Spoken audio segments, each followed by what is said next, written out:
কারাগার এখন আর শাস্তির জায়গা নয়, বরং এটি একটি সংশোধনাগার এবং এটা বন্দীদের সংস্কার এবং পুনর্বাসনের একটা উপযুক্ত কেন্দ্র।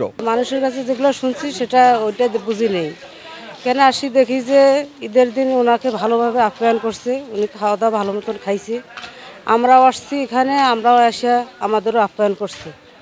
ভিতরে যারা কারাবন্দীরা যেভাবে খানা খাইছে। আজকে আবার ঈদের দিনে আসছি, যে কিছু খাওয়াবো বাড়ি থেকে নিয়ে আসছিলাম, কিন্তু এখানে নাকি দেওয়ার সুযোগ নাই। আজকে এখানে আসার পর দেখতেছি স্যাররা অনেক আয়োজন করছে আমাদের জন্য বা ভেতরে যারা আছে তাদের জন্য। এরকম আয়োজন তো এর আগে দেখি নাই, জানি না। তো আমাদের যে সম্মানটা করছে আমরা এতেই খুশি অনেক। জেলা মহোদয় আমাদেরকে ফুল দিয়ে বরণ করে নিল, তারপর বসতে দিল, ছোট বাচ্চাদেরকে আবার চকলেটও দিল। বিভিন্ন জনকার কাছে বিভিন্ন রকম কথা শুনেছি, কিন্তু আজকে যখন নিজে আসলাম তো সব ভালোই লাগলো সব দিক থেকে। আগে কয়েকবারে যাচ্ছিলাম, কিন্তু এরকম মনমুগ্ধ পরিবেশ ছিল না। যাক, আজকে আসিয়া জেলখানা আসে ভালো লাগলো। কারাবন্দীদের জন্য অনেক কিছু আয়োজন করছে, আমরা আসলাম, আমাদেরকেও যথেষ্ট সম্মান করছে। এর আগে এরকম কোনোদিন করতে পারেনি, এই যে করলো আজকে ঈদের দিন। আমরা যে সবাই একসাথে আসতে পারছি, আমার চাচাকে থেকে আমরা খুব ভালো লাগলো। স্যারও আমাদেরকে অনেক সহযোগিতা করলো।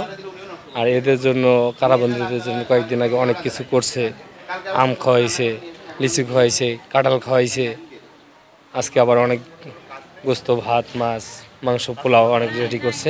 25 বছরের ওয়ারেন্টিযুক্ত দীর্ঘস্থায়ী দরজা প্রোটেক্টর, আধুনিক ও মজবুত দরজা।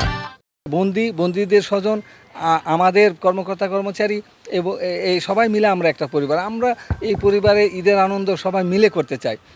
এই জন্যই আমরা বন্দীদেরকে ফুল দিয়ে শুভেচ্ছা জানাচ্ছি, তাদেরকে আমরা আপ্যায়নের ব্যবস্থা করেছি, তাদের সাথে আমরা সেলফি কর্নার রেখেছি, তাদের সাথে আমরা সেলফি তুলছি। তারপরে তাদের জন্য আমরা মেহেদি উৎসবের ব্যবস্থা করেছি। হ্যাঁ, বন্দীদেরকে নতুন নতুন জামা কাপড় সরবরাহ করেছি। এই সব কিছুই কিন্তু আমাদের উদ্দেশ্য একটাই, যে এই বন্দীদেরকে যেন আবার তাদের মানবিক গুণাবলীর যেন আমরা বিকাশ ঘটাতে পারি, তারা যেন সমাজে পুনঃপ্রতিষ্ঠিত হতে পারে, হ্যাঁ, পুনর্বাসিত হতে পারে, সেই চেষ্টাটা আমাদের মধ্যে রয়েছে। কারাগার এখন আর শাস্তির জায়গা নয়, বরং এটি একটি সংশোধনাগার এবং এটা বন্দীদের সংস্কার এবং পুনর্বাসনের একটা উপযুক্ত কেন্দ্র। তো এই লক্ষ্য নিয়েই আমরা কাজ করে যাচ্ছি।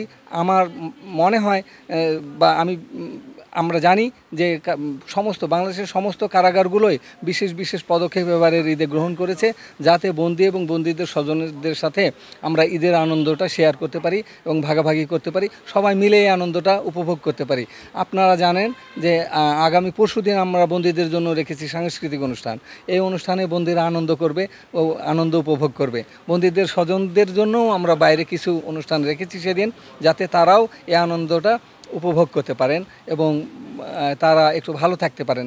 তাদেরকে একটু মানসিক প্রশান্তি দেওয়াই আমাদের লক্ষ্য। আসলে আমরা যেটা কারা এখানে চাকরি করতে গিয়ে যেটা বিশ্বাস করি, ফিল করি, যে ভিতরে যারা বন্দী হিসেবে অন্তরীণ আছেন তাদের জন্য আমরা সর্বাত্মক চেষ্টা করি ঈদের আনন্দে যেন তারা ভালো খাবার, ভালো পোশাক, ঈদের আনন্দটাকে তারা উপভোগ করতে পারে। সাথে সাথে এটাও আমরা চিন্তা করেছি যে বন্দীরা ভিতরে থেকে কিন্তু তারা দুশ্চিন্তায় থাকে, যে তাদের পরিবারের লোকগুলো যারা বাহিরে আছে তারা কেমন আছে, ঈদটা তাদের জন্য কেমন কাটছে। এখানে যারা দর্শনার্থী আসে এদের মধ্যে হয়তো অনেকের স্বামী কারাগারে আছে, অনেকের সন্তান আছে, অনেকের পিতা আছে, তারা মানসিকভাবে একটা দুশ্চিন্তাগ্রস্ত থাকে, মানসিকভাবে আজকের দিনটায় তারা হতাশাগ্রস্ত থাকে। দেখা যাচ্ছে হয়তো তারা তাদের চিন্তায় বাড়িতে ঠিকমতো খাওয়া দাওয়াও করেনি, অনেকের হয়তো সামর্থ্যও থাকে না। যার কারণে আমরা কারা কর্তৃপক্ষ, আমাদের ঊর্ধ্বতন কর্তৃপক্ষ আইসিআরের নির্দেশে এখানে আমরা চেষ্টা করেছি আজকে যারা দর্শনার্থীরা এখানে এসেছেন তাদের সাথে যেন আমাদের এই ঈদের আনন্দটা আমরা একত্রে উদযাপন করতে পারি। এদের জন্য আমরা এখানে একটু আপ্যায়নের ব্যবস্থাও রেখেছি। মূল উদ্দেশ্যটা হচ্ছে ঈদের যে আনন্দটা আমরা বন্দীদের সাথে উপভোগ করেছি, ঠিক সেই একই আনন্দ যেন আমরা তার স্বজনদের সাথেও ভাগাভাগি করে নিতে পারি। ঈদের আনন্দ থেকে যেন বন্দী এবং স্বজন কেউ যেন বঞ্চিত না হয়। সকাল থেকে